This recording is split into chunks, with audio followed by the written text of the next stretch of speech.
So today I will start with a very basic with the disease measures, and I prepared it together with Carola. So if I say something that is not totally correct, please, Carola, add something. And I want to start with very basic concept, what happens after an infection. And I took this from EU FMD, and here you can see what happens after an infection with foot and mouth disease. And it's quite similar in all diseases. And here you can see in the beginning, you have a preclinical phase with virus in blood, and sometimes you can find it in any tests. And later on, you can see the clinical lesions, and so you will recognize it as a pharma. And later on, after about 4 to 5 days after the infection, you will have an increasing antibody response. Please keep this in mind because I will come back to this later on. And here I show you some different diseases, starting with FMD, what we have seen. So you have an incubation period, can be between 0 and 6 days. Then you have a viremia starting with at day 2 and can be up to day 14. And here a little bit later, I took it from a different source, starting with day 7, the antibody response, and when you can see detect antibody in blood.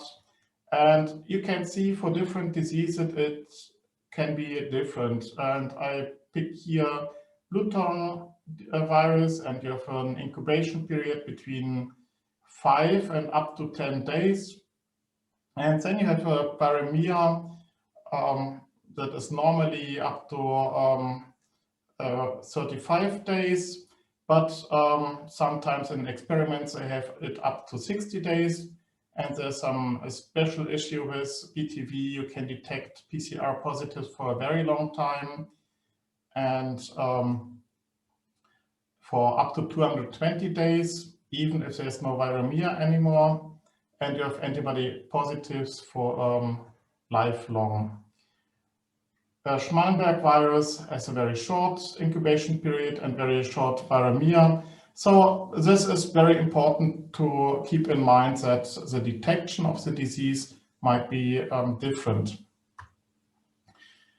For this presentation, I created a virtual farm with 25 animals.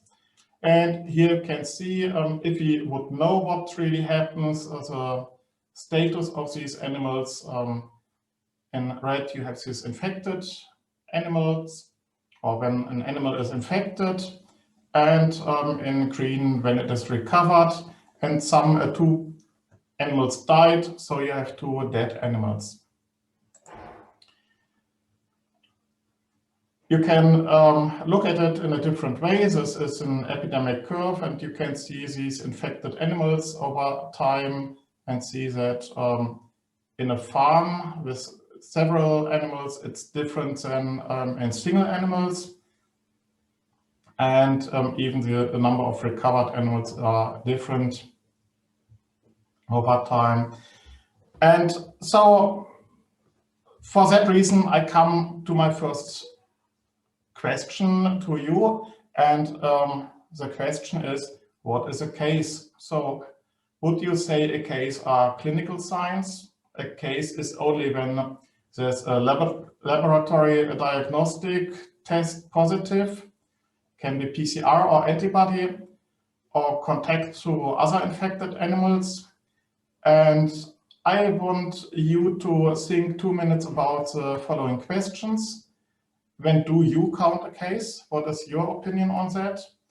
And then to discuss the pros and cons. And please go to menti.com and use the code 5945179. And I switch to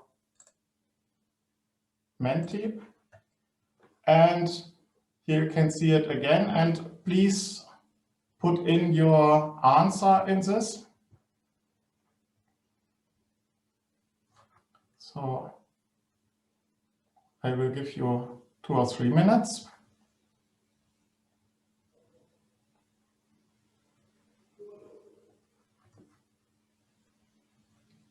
So we have 3 answers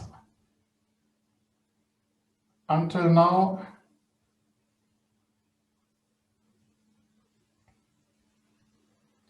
Four.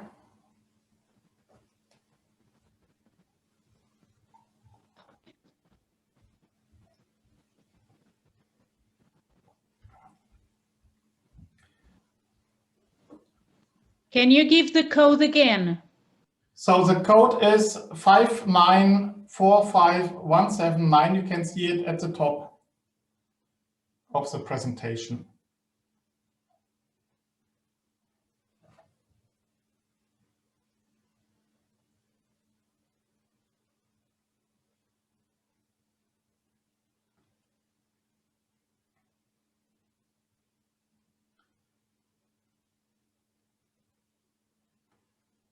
So many people put in combination, and maybe you can, I think it's quite clear. It's not completely clear between people in the chat. So some say, 2 say clinical signs, 3 positive antibody test, positive PCR tests, contact, or a combination of these. So we have some more positive PCR tests. And now I try to proceed. And now I want you to think about, to write down what are the pros and cons of these concepts. So you have a combination, or you have a positive antibody test or positive PCR test. What are pros and cons of different definitions of a case? And you can maybe think about the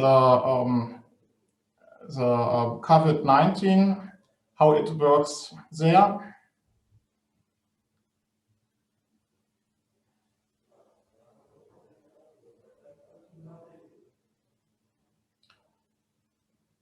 So are you able to? Yes.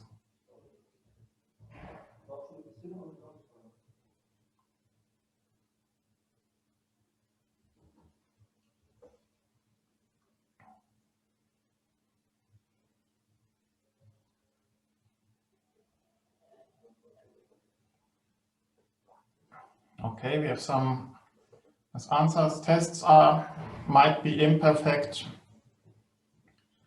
And here we have the case definition, including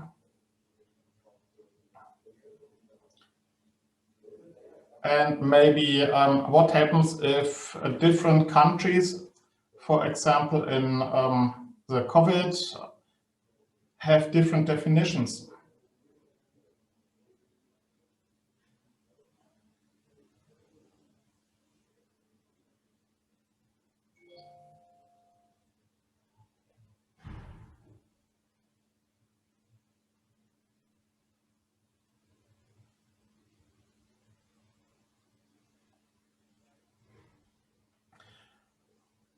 So, and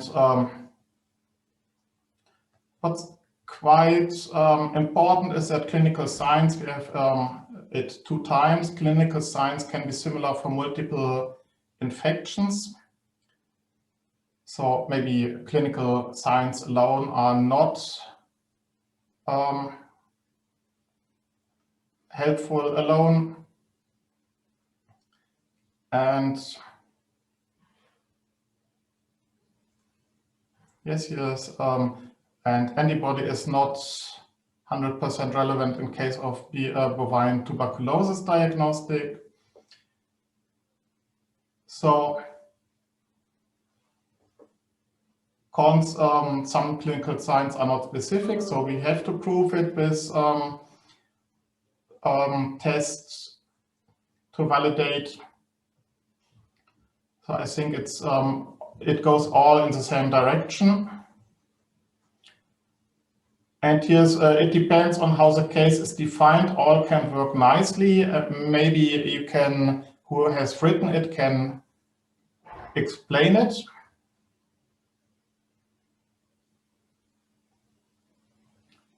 What is the dependence on the case definition? What do you need for that?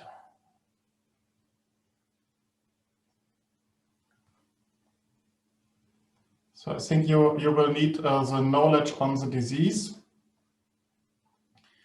And then you need to define the case. Okay, we have seen that it's not that easy to even have this case definition. And we come back to this when we have these disease measures. And now I want to show you what the definition of the new animal health law is. So a case definition is the competent authority shall classify an animal or group of animals as suspected case of a listed disease or of an emergent disease when, and here you can see clinical signs, diagnostic method, so results from a diagnostic method, and an epidemiological link has been established. So here it is a combination of 3 different things, and so you always have to take care what is the definition when you think about a case.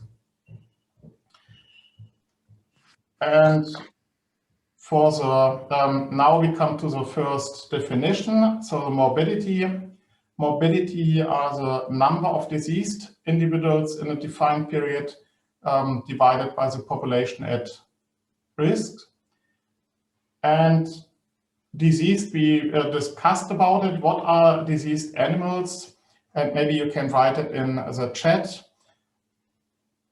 We discussed about case definition, but here they say diseased animals, and when I discuss with people, they say, oh, it can be all animals that are infected are diseased, or are only clinical ill animals diseased, or positive tested animals are diseased. So even this is not quite clear, and with COVID-19, you have seen that in Belgium, for example, they had a different case definition than other countries, so they had a very high morbidity at the beginning, and you have to keep this in mind if you compare the morbidity of different regions or different diseases and different countries. The next definition is the mortality, and the mortality means the number of dead individuals in a defined period divided by the population at risk. And this is a proportion, and even here it is, there's a discussion, and I again pick up the example of COVID-19. So there's a discussion of if older persons died alone because of COVID-19, or was it because of a co-infection of COVID-19?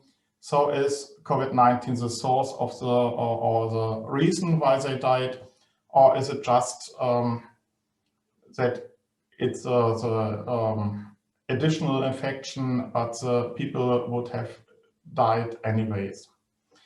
So even this is not always very clear. And the last definition for this is the case fatality, the number of dead individuals in a defined period divided by the number of diseased individuals in a defined period. So please be careful or be very clear when you use these terms with your definitions of dead individuals and diseased individuals, and with the definitions of a case and of a diseased individual. The next point I want to highlight is the incidence. And the incidence relates to the number of new events. And it can be expressed as incidence counts, incidence times. You can see it is in gray. I don't want to go further on this. The two definitions that are mainly used are the incidence risk or cumulative incidence, or the incidence rate or incidence density. And personally, I always have to think about what is the right one, what is not to mix it up. And the incidence risk or cumulative incidence is the number of newly affected individuals in a defined period divided by the population at risk. And the incidence, it's incidence risk, it measures the number of new cases, and we have discussed about the case definition over a period of time and the population. You can find it out mainly using a cohort study or monitoring, and again with COVID-19, they use often the wording incidence and 7-day incidence, and but they only use clinical signs. I don't know if they use or test positive. So it's a mixture type between test positives, clinical diseased person with positive tests, and so sometimes it's not comparable between countries because they use different definitions for that.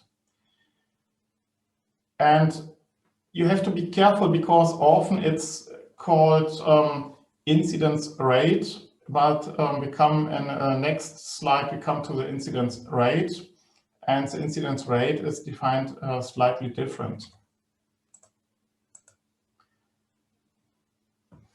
So, but now it's up to you again, and I want to ask you about the population at risk. What is the population at risk? And one moment, I have to close this one.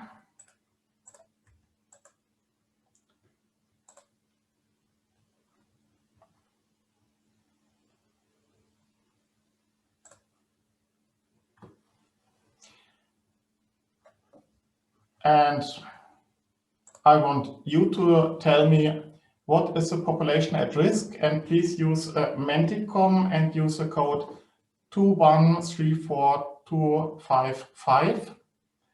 And what is the population at risk for mastitis? You can enter different words, you can use it several times.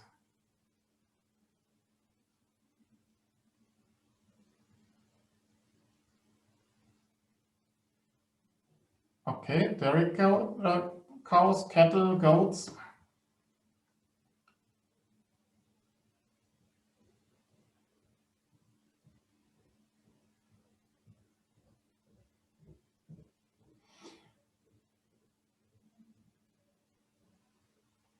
So we have mammals.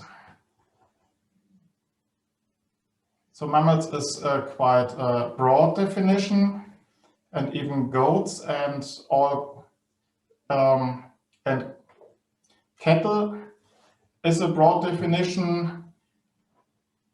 Can all cattle get a mastitis?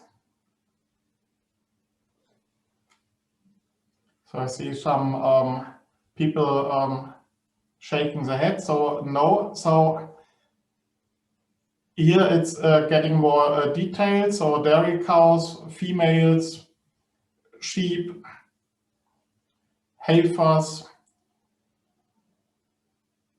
So And here one answer is need to susceptible quart. So even a cow, if it has mastitis, it can be infected again. So each quarter of the udder can be infected.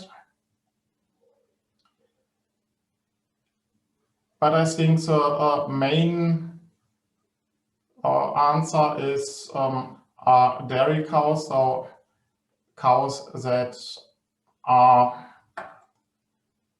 adult. So maybe it's adult female cattle or ruminants might be the best definition in this way.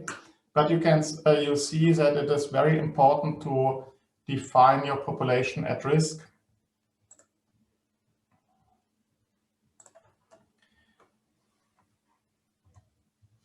And for the incidence, we have this definition: number of newly affected individuals in a defined period divided by the population at risk.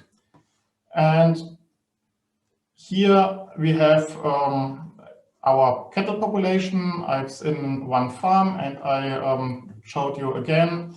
And I asked you, what is the cumulative incidence between 1st January and the end of March? So please enter your answer in the chat.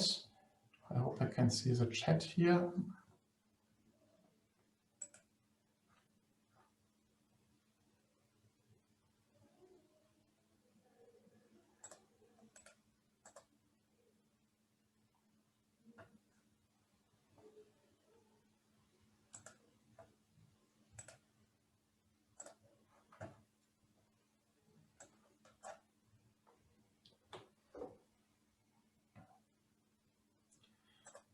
So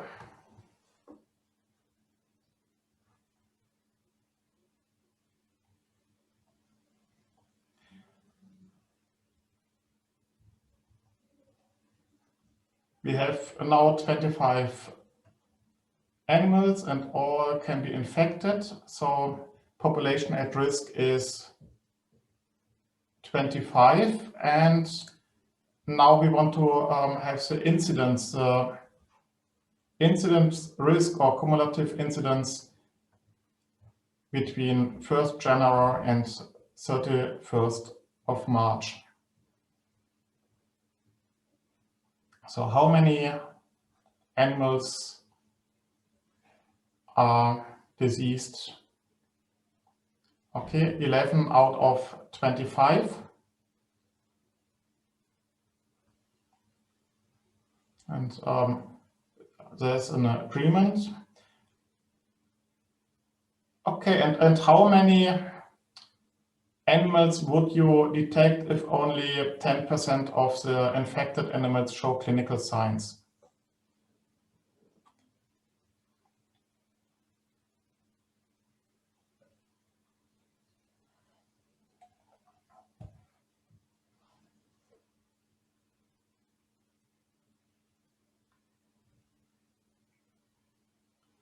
Yeah, 1 in 25.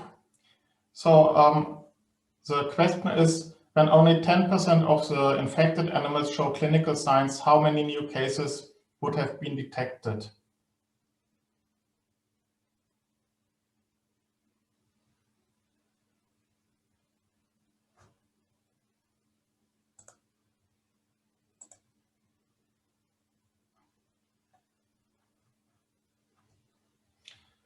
Okay, I can see the answer. So only 1 animal would have been detected even if 11 animals are infected. So here I counted 12, so it's not, you cannot see it very well, but yeah, in total there are 12 animals. Okay, now we come to the next definition. And the next definition is incidence rate or incidence density. And now we have the number of newly affected individuals in a defined period divided by the number of person-time units at risk during the time period. So it's quite hard to understand this definition at the first time. So it means the number of newly affected individuals in a defined period we all know now, but the number of person time units at risk during the time period is, I will show you in this infection timeline. And here you have an example mastitis, and in green you have all these animals that are in the farm, and some of them stay in the farms and they get infected here and get a mastitis, and later on they are healthy again. And for animal 1, it leaves the farm in June in this example. And for example, animal 11, it comes to the farm in April and leaves the farm in September. So if you go to the incidence density, you look at all these times. So how much healthy days do you have compared in your whole population? Because if an animal is not anymore in the farm, you cannot count it. And you compare these healthy times to the times when an animal is infected. So again, here's a population at risk. And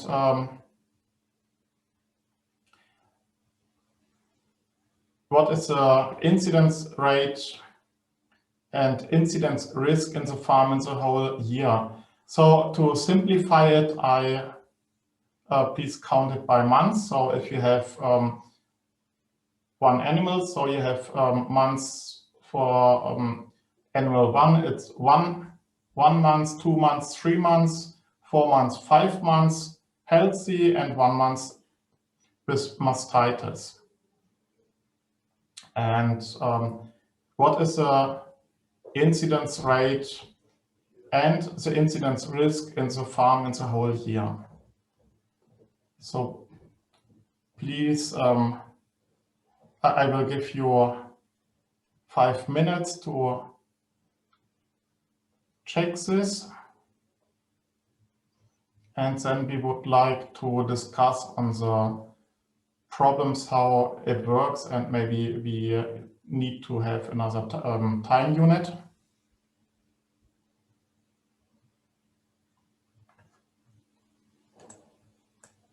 Is it clear what you need to do?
Has somebody already a result?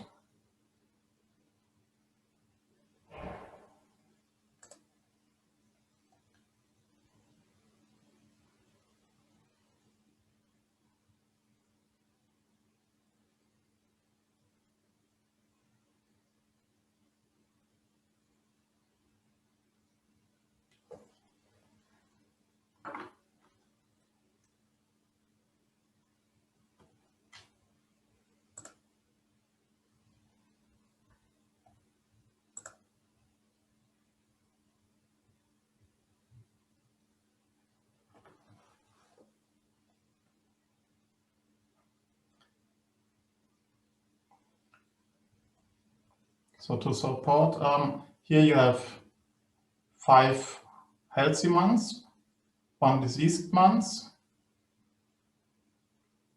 So here you have 1, 2, 3, 4, 5, 6, 7 healthy and 1 diseased. You have 8 to 1, and here you have 2 diseased months, so 1, 2, 3, 4, 5 by 2, and so on.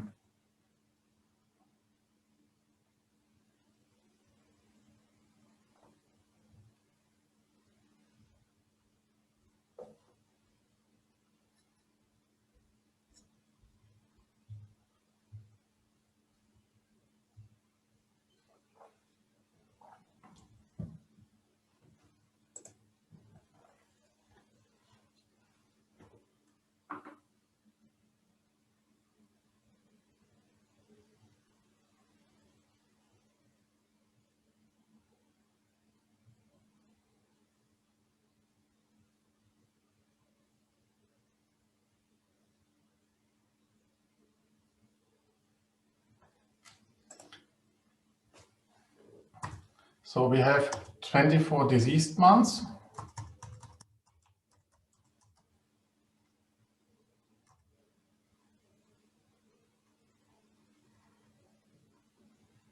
Okay.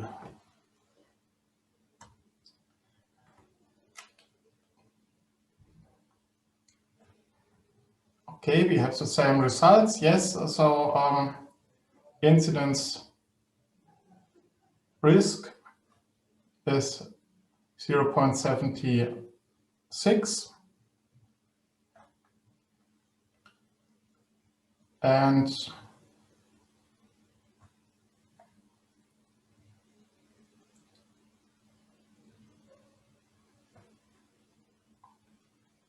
yeah, population at risk 25 is right. And you have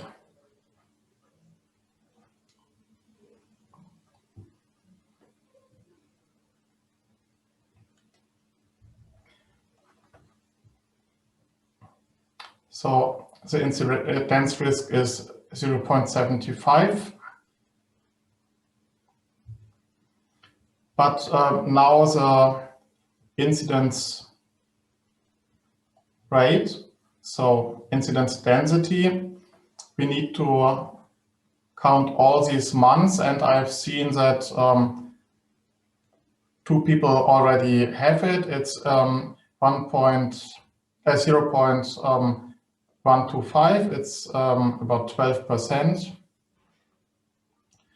So, and David and Laszlo, maybe you can say how many healthy months you have and how many diseased months you have, if you write it in the chat.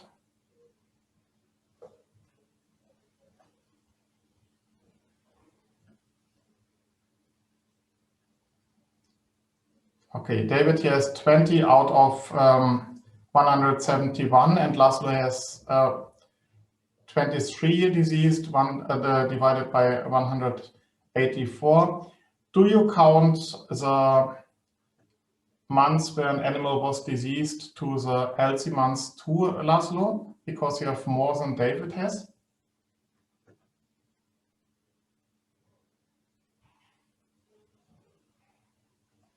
or is a month, the whole month then as a diseased month?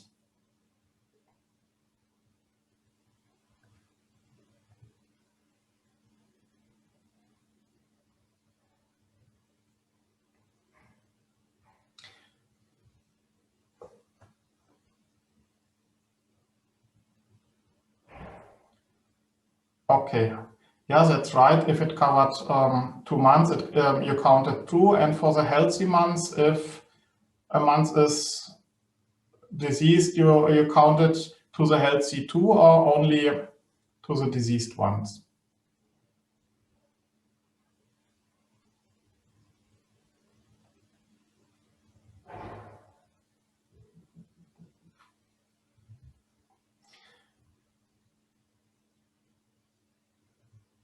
So maybe I will send you this later on, but you can see that it takes some time and you need to check how many healthy months and diseased months you have. And Laszlo counted the months twice, so maybe it's not completely correct. And maybe a better unit, time unit would be days. And I did it here for the population at risk are all 25 animals we have seen before. Incidence rate and incidence risk. So incidence rate are, if you use days, these are 19 days out of 5,209. So it's about 0.36%. Or if you use these months, you have 19 months out of 173 months. These are 11%. Maybe David was correct and I did an error. So you can see that the incidence rate depends on your unit. So you always need to show the units too. The last definition for today is prevalence, and the prevalence is a little bit easier. So these are the number of cases divided by the population at risk at a certain time point.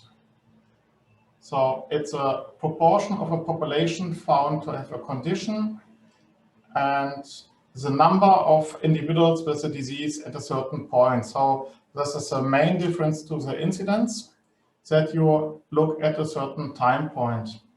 And you can find the prevalence, and we come back to it tomorrow, using a cross-sectional study.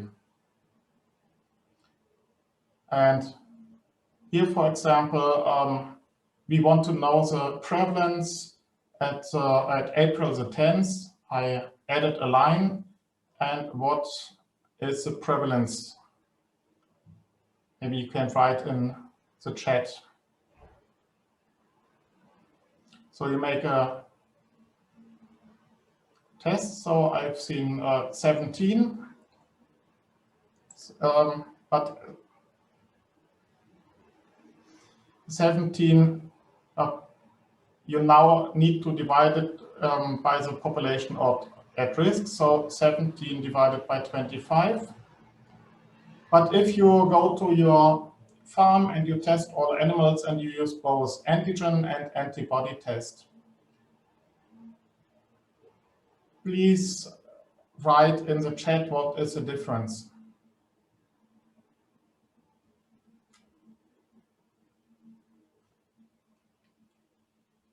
So 17 von Indre is as a combination of antigen and antibody test.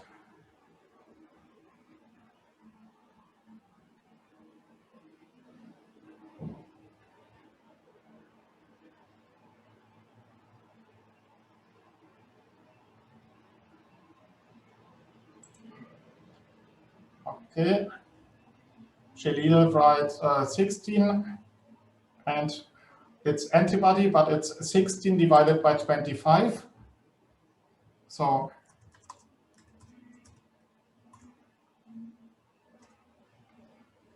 and if you look only at the PCR, might be only when they are infected, when they are, have a viremia.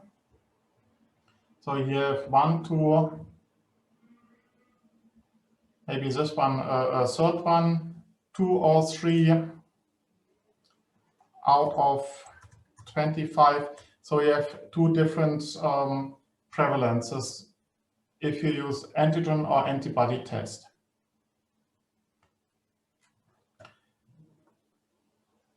And here you have the answer. Antigen is 2 of 25, so 8%. Antibody 13 of 25, 52%. And finally, I have an exercise, and I uploaded an Excel sheet previously